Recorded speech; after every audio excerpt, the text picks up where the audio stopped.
Ever since Dylan Harper came back from injury, he's been looking like just a player that's on the rise. Let's talk about him and more right here on this episode of Locked On Spurs.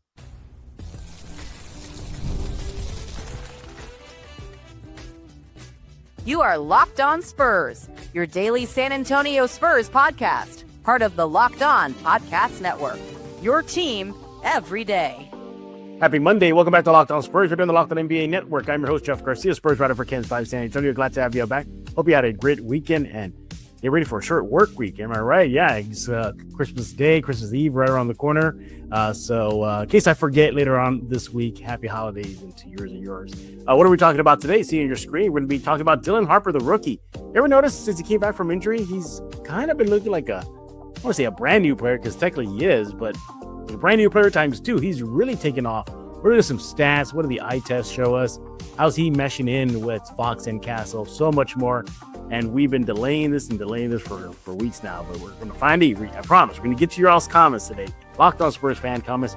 They're all living over at the Locked On Spurs YouTube page. Hey, thanks for making Locked On Spurs your first spot for all things San Antonio Spurs. And thank you for making the Locked On Sports Podcast Network number one throughout the land here. Don't forget to subscribe or get your favorite podcast, iTunes, Spotify, KENS 5 Plus, I have YouTube. Go subscribe right now. Become an everydayer. Let's go to bring in our guest. Wouldn't be Monday without Matt, wouldn't it? Matt Guzman's back right here on Locked On Spurs. Make sure to follow my next at Matt GZMAN. He is with Spurs on Sports Illustrated. Matt, welcome back to your designated spot this week. Yep, thanks for having me back. Glad we made it work. Yeah, exactly. So let's go to dive into it here. And before we hit record for this episode, we were talking about Harper, and we both agreed like something is for the better, looking better for Harper since he came back from injury. He's looking a lot more aggressive. He's playing with some swagger, and he's also being kind of a low-key clutch player for the Spurs. You ever notice that? Every time the game's on the line, usually he knocks down a three or some sort of shot. Matt, before we get into some numbers, what are you seeing from the rookie? I think, honestly, what everyone else is seeing. I think everybody is pretty clearly understanding just how good of a talent Dylan Harper has become. And I think it was interesting, too, because that was one of the things over the offseason that I think a lot of people kind of forgot. There were two things. One of them was De'Aaron Fox was an all-star or is an all-star caliber point guard. I think a lot of people seem to forget that over the offseason because of the 5 games that they had, whatever it might be. The second one was that the Spurs, they're talking about, oh, hey, we added Luke Cornett, or, hey, we're doing this, or, everyone's got a year older. Well, they added a player in the draft, not other than Carter Bryant, who was obviously a steal back in the lottery too, but they added a guy that could feasibly have gone number one had Cooper Flagg not been in the picture, and for any team, but especially the Spurs, who are obviously building around a young player on its own, adding a player of that caliber is massive. It's monumental. And I think a lot of people kind of forgot the fact that, they're adding not just a new rookie point guard, they're adding a number one caliber prospect. And I think through the first 25, 26 games of the season, he's really, really shown that. No, he definitely has. And again, we're going to leave some numbers in a bit. And by the way, he ranks among other well-known players, all-stars. More on that in a bit. But again, I want to go back to what I said in the opening, is that I see a lot of swagger in him. He's playing not like a rookie, but playing like a 5-6 year seasoned vet. What I find very interesting, Matt, I don't know if you caught this, is that you ever notice whenever the game's on the line or it's tight, it's usually him who kind of breaks things open for the Spurs. A timely three, a slash to the basket, a bucket, just a bucket in general. He makes things happen for the Spurs, not just offensively, but defensively. We're seeing him. I think it was a recent game. I think it was during the Cup tournament, correct me if I'm wrong, and I believe it was a Cup tournament against the Thunder, where he forced the Thunder player to do an over and back, and they called the turnover. So he causes havoc on both ends of the court, and he's meshing in well. And what gets me is that he's been doing this for the most part without Wimby when he was out, and now that he's back, coming off the bench, at least for the first few games when he came back from injury. So what I'm trying to get at is that space creation that Wimby causes wasn't there for him. That gravity that Wimby causes wasn't there to open up the court for him. He can do it on his own. He can open his own shot. He can make his own shot. And man, my God, it looks like the Spurs got themselves a gem, don't they? Absolutely. Yeah, and I think it's one of those things, like you're mentioning, the clutch baskets or the ability to make things happen when they need to happen. that's the kind of thing you want to see from your point guard. Mm-hmm. And so, Dylan Harper is fitting the bill of A, just a point guard, but B, Mm-hmm. Doing it so young. He's finding a way to make these things happen already. And I think that's proof of, like you said, the kind of talent and gem that the Spurs have found in Dylan Harper and that they've added to their roster. And especially with Victor Wembanyama now back and healthy, you're really starting to see just the massive weapons that the Spurs have in their arsenal. They can obviously rely on Victor, but if they need to, they can ask Harper to get a bucket in clutch time. They can ask Stephon Castle to get a big time turnover. They can ask Fox to, the clutch player of the year, come back. They can ask him to get a bucket. There's just so many things that this offense can do. And I think it's really starting to mesh, as you said, as they, continue to find their rhythm. No, Matt, I know you're not a nerd like me. I mean, think about it. My freaking background now is the cockpit of the Millennium Falcon, right? From Star Wars, right? But know what this reminds you of? And I go back to my anime fandom. So for those y'all who know, this reminds me of Trunks and Gotenks. And what I mean by that, little crash course in some nerdiness for you. Y'all remember how it took Goku and Vegeta years and years and years to finally get what it is to power up and go to the next energy level? Man, I'm pretty sure you've seen like the glowy electricity they got off these characters. But when the young kids came about, Trunks and Gotenks, they were able to get how to become powered up like in an instant. They knew it. And that's what I like about Harper. He reminds me of the young Saiyans that get it, understand it, and can adapt and produce and become a key factor for the Spurs. I mean, you've heard in the recent trends, Wimby, he was all like, well, one thing I noticed about Castle was that he understood the NBA game far faster than I did. Wimby said it took me towards the end of my first year where I kind of got it. And then you fast forward, Castle, he reflected on Castle and he's like, yeah, he got it soon. Castle even mentioned it in preseason. He goes, I think I kind of understand this now. And you're seeing the same thing with Harper, that he's finally clicking it, and it's clicking, and the numbers show it. Again, we'll get to that in a bit. One other thing, too, I like is that he has so much poise. He doesn't get rattled too much. I never seen him fold under the bright lights, fold whenever there's an SGA in front of him, or he's defending the Brunson, as we saw in the Cup Finals. So he's rising up to the challenges. And you're right. He was a number 2 draft pick. And that's Dallas would have been fine picking him at number 1 if they wanted to shock the world. Everybody would have said, yeah, we get that if Dallas went that route. But ultimately, Matt, the eye test is telling me the Spurs, they have another potential all-star on their roster. Your thoughts? Absolutely. And he's shown every bit of that. And, I have zero doubt that we'll see him in LA in February for that Rising Stars game. Yeah. Honestly, with Stephon Castle, they might both go back to that game. And it's very, very clear the things that he's been able to accomplish. And as you mentioned, his poise and the way he carries himself, he doesn't back down from those challenges. It's, I wrote an article about this over the weekend. The Spurs are literally experiencing deja vu right now, and because everything that they saw in Castle, they would always talk about how he seemed mature and how he carried himself. He didn't get scared. And they're seeing that again, and obviously you and I have seen what Castle has turned into. Oh yeah. And Harper won't have the same free runway that Castle did a year ago, whenever everyone got injured, but he's proving that he doesn't need that to be productive, to help the Spurs offense. And he's already a cog in a machine, as opposed to, needing to find his footing. Like, he's really showing that he's got what it takes to assimilate to an offense, to run his own personal brand of basketball and to make it work. Yeah, absolutely. Overall, this kid is all that. It's all that and more. How much more? Let's look at the numbers. Coming up next, let's look at some stats that really jump out for me and Matt when it comes to the rookie guard right here on Locked On Spurs. The holidays always show up faster than we expect, and if you're still putting together gifts, last-minute decor, or getting your home ready for guests, Wayfair has you covered. Whether you need a quick room refresh, new bedding, or those final season touches, Wayfair makes it easy to get what you need fast. Wayfair truly is your one-stop shop for everything at home, with decor, furniture, kitchen, essentials, and gifts for every style, every budget, all delivered quickly and easily. Hey, their selection is huge. Bedding, decor, kitchen gear, kids' rooms, updates.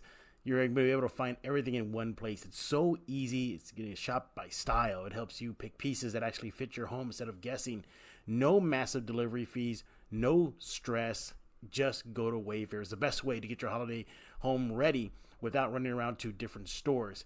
Get last-minute hosting, essentials, gifts for all your loved ones, and decor to celebrate the holiday for way less. Head to Wayfair.com right now to shop all things home. That's WAYFAIR.com. Wayfair, every style, every home. NFL seasons move fast, and one big play, and suddenly everything feels different. That's what makes live betting with FanDuel so exciting. You're not just watching the game, you're reacting to it in real time. With FanDuel, you can place bets as the action unfolds. Every drive, every momentum swing, every highlight moment. Live betting is the best way when games start to shift. A receiver gets hot, defense tightens up, or the momentum flips after a turnover. FanDuel lets you jump into the moment. Live spreads, money lines adjust instantly, player props update as guys heat up. You can bet next touchdown scores, drive results, totals, and more. It keeps you locked into every snap, every drive, every possibility. So if you want to be right in the middle of the action this season, visit FanDuel.com and place your NFL live bets all season long. FanDuel, the game moves fast, so can you. Thank you for making Locked On Spurs your first listen of the day, and thank you for making Locked On the #1 sports podcast network. You already live your team every day. Now take it up a level and go ad-free. Join the Everydayer Club today and get Locked On Spurs with no interruptions, members only, Discord access, and so much more, all for just $5 a month or $50 a year. Check the link in the show notes to learn more.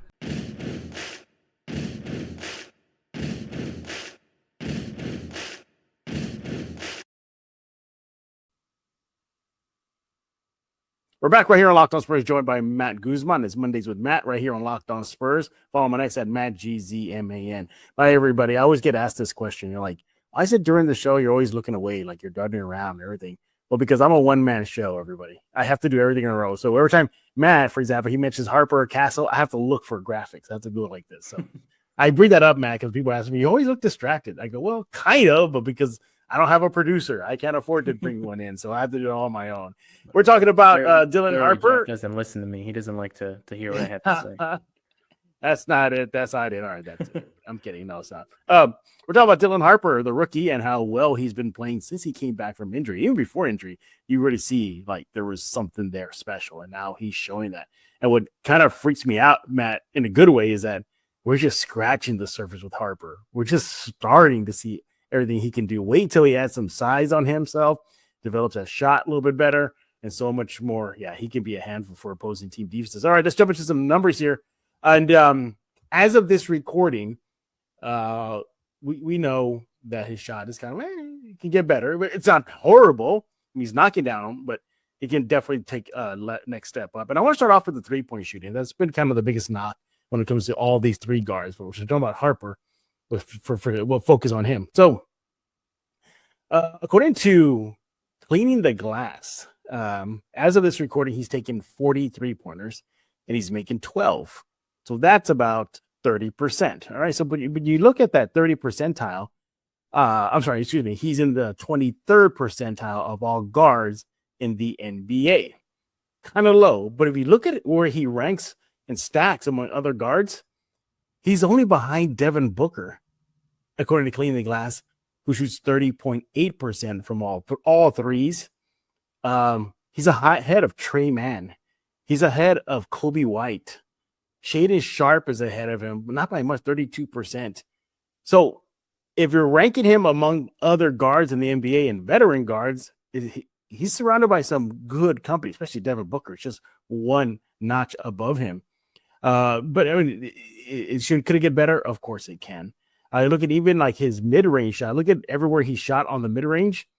He ranks in the 33rd percentile among all guards in the NBA. And that's ahead of guys like Trey Johnson in Washington, who's a pretty good player.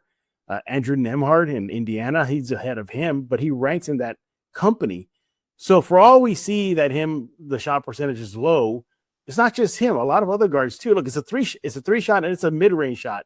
The three shot is a long distance shot. It's hard unless you're Steph Curry. You're not going to make him like a layup. Mid-range is kind of a lost art in the NBA. It's kind of coming back, but he's still holding his own. Your thoughts, Matt?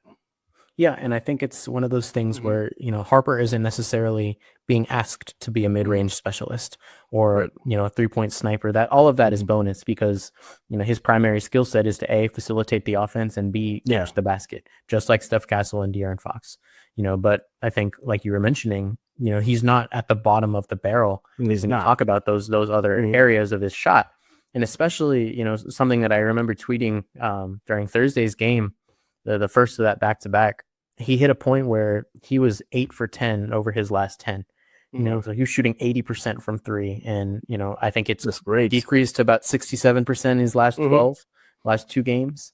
But it's one of those things where, sometimes that does take a second to fill in. It takes a second for him to find his footing. And so, right now it's at 30%, but if he continues to shoot the way he's been shooting, you can expect that to trend upward. Yeah, and exactly. if he or Castle or Fox can get a shot going, I know Fox likes to go to that mid-range sometimes.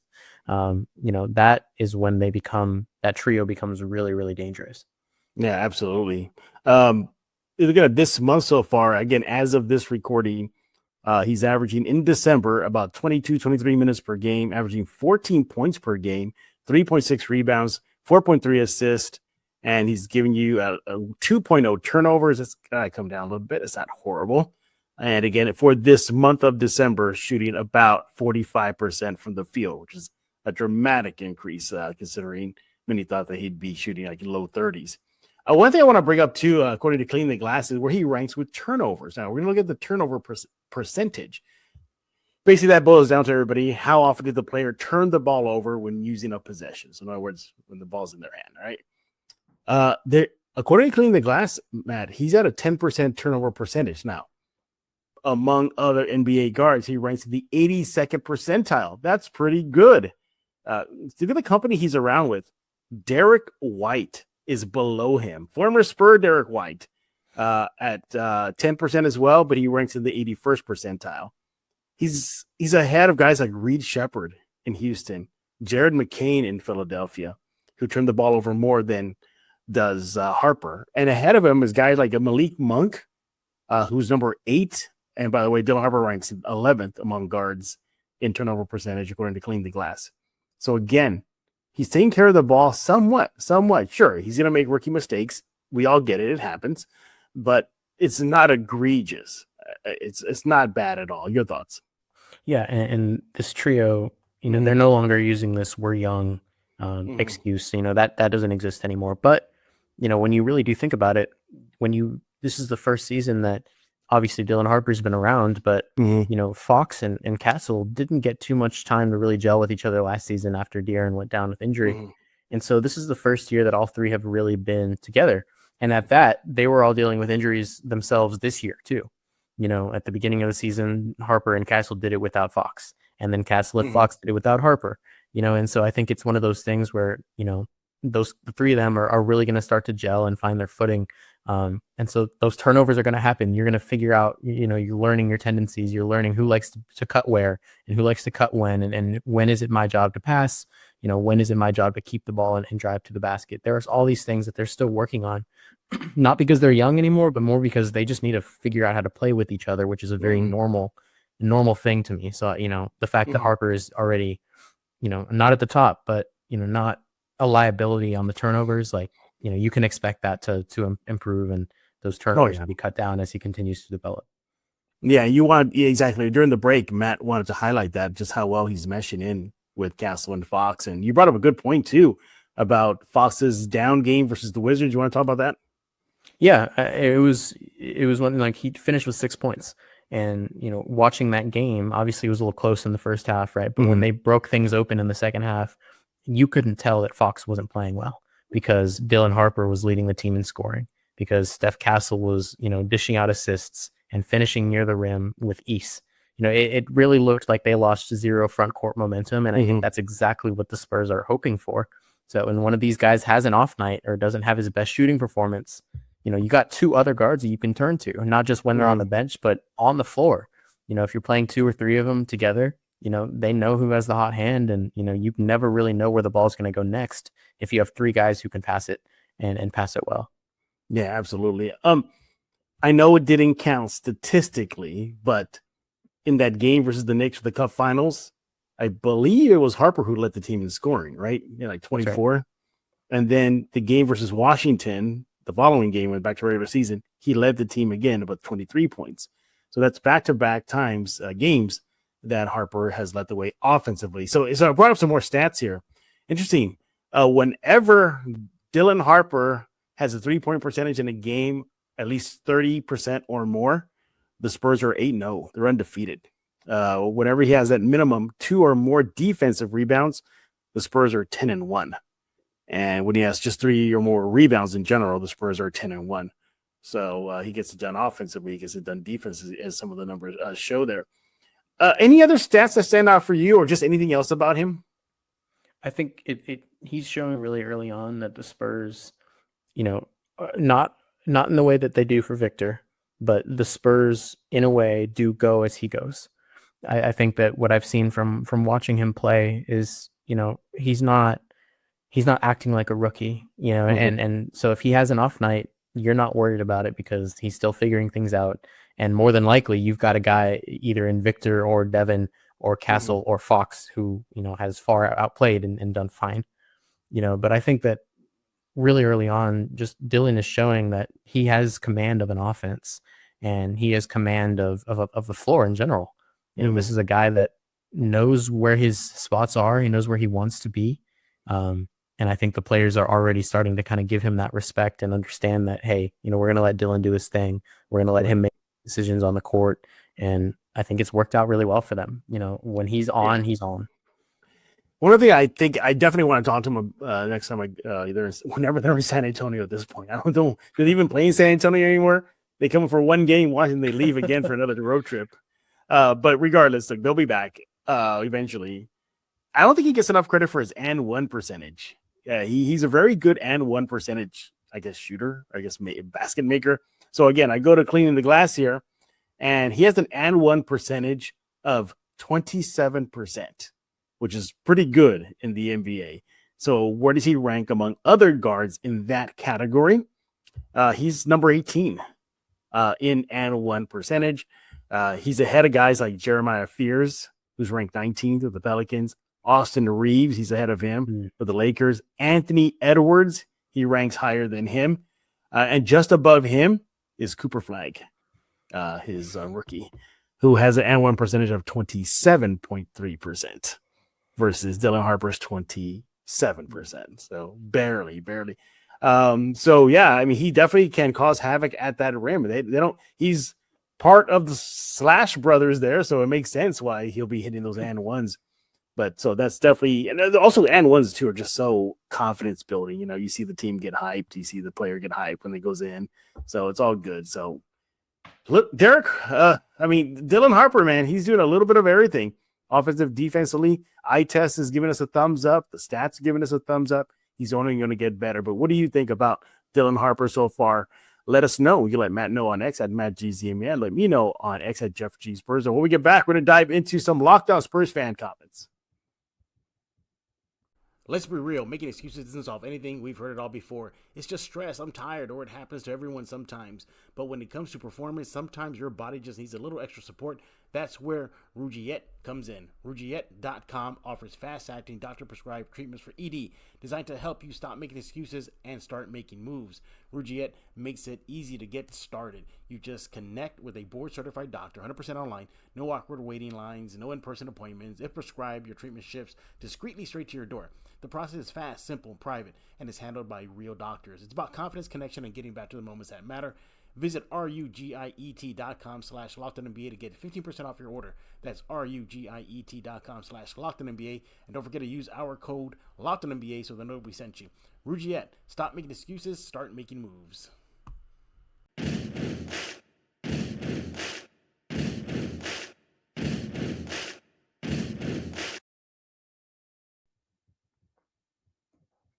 And we're back right here on Locked On Spurs, joined by Matt Guzman with Spurs on Sports Illustrated. Now it's time for you guys. It's time for the Locked On Spurs fan comments. And we've been pushing it off for episode after episode. Well, we finally got some time to dive into some of them. All right, let's go ahead and pick two, Matt. Let's start off with this one. This is from Final Boss E5H. He says, or she says, Mitch is being too cute with the rotations, treating Wimby like a baby or an attraction. I guess, it's like a sideshow, I guess. So unprofessional. So Final Boss, thank you for the comment. We appreciate that. But you got to understand, this is the franchise guy, and he's just coming back from injury, and they're not going to ramp him up to 30 plus minutes a game against you don't do that to your guy, to the guy.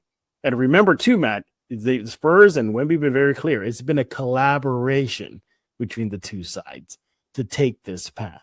So this is partly what Wemby wants as well. Matt, your thoughts? Yeah, it's pretty clear. Both sides are aware that there are risks that come with, coming back from a calf injury, a calf strain, especially lately. And so, they came to that conclusion that he was good to go against the Thunder. He did his thing without playing in the first quarter. And then, ever since, they've kind of been working him a little bit more. Last night or on Thursday night before that back-to-back, obviously you're going to see a little bit fewer minutes from Victor. I don't think it's a Mitch Johnson thing. I think Mitch Johnson is being told, hey, here's what we're thinking. Victor's on board. The medical staff is on board, and Mitch Johnson is going to do what he does. He's going to make the best of what he has with, what he's told as far as what Victor can do and how much he can play. So, like you said, you don't rush back or you don't want to put too much strain on your franchise player, especially in this day and age where these calf injuries are a little unpredictable. Yeah, absolutely. And we're going to stick with the Wimby talk here because that's what's on the lips of Spurs fans right now regarding Wimby and how the Spurs have been managing his minutes and playing on the court. So this comes from I Am Still Here 10. Now he's reacting to last week's episode, Fridays, with my colleague here and former Spur, Devin Brown. We're talking about Wimby and why the Spurs should trade for Giannis. And Devin mentioned, well, you trade for Giannis because you don't know what type of shelf life Wimby has, a.k.a. injury issues may come up. So I'm Still Here 10, and it has the El Wapo, so I know what that's about. It says, it's a freaking thesis, so we're just going to read a couple sentences here. The notion that Wembanyama isn't built for this or is injury prone is short-sighted. He's had no significant injuries. He's played 71 games in his rookie season after a long summer with the national team. The 11 games he missed were due to the Spurs being overcautious approach. He then played a full Olympic schedule. Okay, we get where you're going there. Says this all stems from scientifically unfounded fear of calf strains leading to Achilles rupture. Media members like Devin Brown should be more informed before labeling Wemby injury prone. All right, thank you for that. I am still. Yeah, I wonder if he plays Three Amigos movie a lot here because he has. Yeah, I know where he got that name from. But nevertheless, what is it about that? Devin Brown, former Spur, played with Tim Duncan. He saw how the Spurs also took care of him whenever Duncan was feeling kind of iffy when it comes to his physicalness there. And Devin, he's been involved with the Spurs. He knows exactly how they approach injuries. What do you react to that comment that Devin says that he's hinting that maybe Wemby can be injury prone? The fans saying everybody's just overblowing this calf injury plague that's in the NBA. Where do you land on this? I think Devin is going to have a very unique perspective because the reason that these calf injuries have been so talked about and honestly feared by teams across the nation, the league, is because there's so much more data and information available about them. Teams now can understand how that, how a calf strain can lead to an Achilles rupture. Teams now can look at historical data over years and years and see where these injuries have happened, what kind of plays they typically come from, all of that. And I think back then there was a different world. Injuries were a little bit different. You didn't see teams resting their players like this, the way that they do now. But I mean, I would agree with the comment in a sense. I don't think that Victor is injury prone. I wouldn't label him as such. Obviously, the blood clot was a freak. Yeah, incident, that was a freak thing. Yeah, something that the Spurs even, right away they told us that they're treating it as an isolated issue. Not a condition, not something they're worried about being, a perpetual issue. And so when you take that out of the equation, he's missed 12 games because of a calf strain in his career. I think they shut him down at the end of his rookie year, but they were 22 wins in 5 games left. I don't think anyone blames them for that.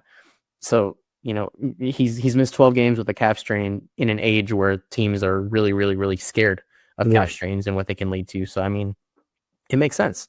And when he's here, he wants to be healthy. He wants to, play as much as he possibly can.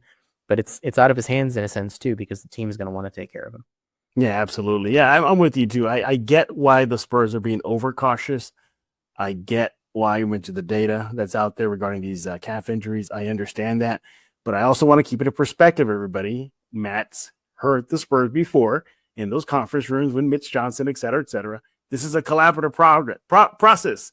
Wimby's on board with it. Wimby himself said, yeah, this is the right approach. He even agreed with them coming off the bench. So they're both on this right now. So they feel that they don't want to mess with the calf injury that Wimby suffered.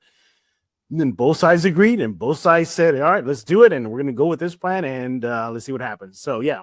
But overall, and I understand why fans are upset. You know, hey, that's the guy. That's the guy you want to see every night. You want to see play, whether you're at the game or watching from home. Totally understandable. You got his jersey on. It makes sense. But you have to kind of sacrifice the now for the future. The now is a couple of games. But even at that, Matt, they prove they can win without him. They prove they can win without him. So they'll be okay if he takes a few more days where he's off the bench, minutes restriction, out. As long as he's there for the real deal. And look, we know this team is destined for the playoffs. It's going to happen, all right? They're going to be in the playoffs, and that's where you need him to be at peak performance. So if it means seeing him being held out, minutes restriction, off the bench, in the starting lineup, whatever you got to do to make sure the Spurs have postseason success, that's what's more important to me and for Matt and all Spurs fans. All right, thank you all so much for leaving some comments, but keep them coming. We definitely appreciate it. Matt, what do you got going over there at Spurs on Sports Illustrated? Well, I'm looking forward to that game on the 23rd against the Thunder, that rematch. So back to the building. So that I guess 2 matchups in a couple days between the 23rd and Christmas. Yeah. So we'll have full coverage there. And you got the rematch with the Knicks soon after that. Right. Yeah. That'd be fun. I'm actually thinking about going to that game, not sitting on my seats, just sitting finding a fan seat and watching the action for that Knicks game. Because I'm always torn. It's my adopted city of New York City, my adopted favorite NBA team outside of the Spurs, the Knicks. And I'm like, who do I pick? Like, obviously, I go with the hometown team. That's where I was born and raised, so I'll go with the Spurs. But I'm definitely going to watch that game as a fan and check it out. But no, but Matt, make sure to follow him on X at MattGZMN. Good follow. Even put out the injury list while we're talking to everybody. That's how good he is. That's how good he is. So yeah, follow him on X at MattGZMN. Everybody else, thank y'all for making Locked On Spurs your first listen each and every day. Free and available wherever you get podcasts, iTunes, Spotify, Ken's 5 Plus app, YouTube. Go subscribe ASAP. Thanks for making the Locked On Sports Podcast Network #1 in the nation.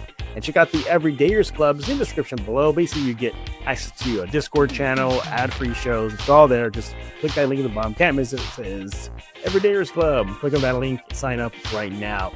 We'll be back tomorrow as the regular season continues. Feels like the offseason got that stupid NBA Cup vibe. It felt like the finals. That's it. It literally felt like the finals. Like we're watching the end of the season. As the regular season continues for your Silver and Black. So for Matt Guzman, I am Jeff Garcia. We're going to put a lock on this episode of Locked On Spurs.